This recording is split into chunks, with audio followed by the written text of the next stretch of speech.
జై శ్రీరామ్. అందరికీ నమస్కారం. భగవద్గీత 6వ అధ్యాయము ధ్యాన యోగము 3వ అనువాదము. ఫలాపేక్ష లేని కర్మయోగం ధ్యాన యోగానికి బాహ్య సాధనమని, దానిని సన్యాసమని స్తుతించి, ఇక ఆ కర్మయోగం ధ్యాన యోగానికి సాధనమని చూపిస్తున్నాడు. యోగం ఆరోహించదలిచిన మునికి కర్మ సాధనమవుతుంది. యోగం ఆరోహించిన వానికి సమం సాధనమవుతుంది.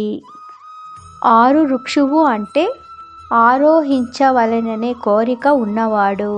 ఇక ఆరుడు కానివాడు, ఆరోహించనివాడు అంటే ధ్యాన యోగంలో నిలువగల శక్తి లేనివాడు.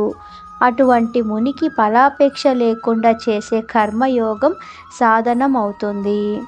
అదే మునికి యోగం ఆరోహించిన వానికి సమము, శమము అంటే కర్మలన్నిటి నుండి నివృత్తి, ఉపశమము, యోగారుడతకు సాధనమవుతుంది.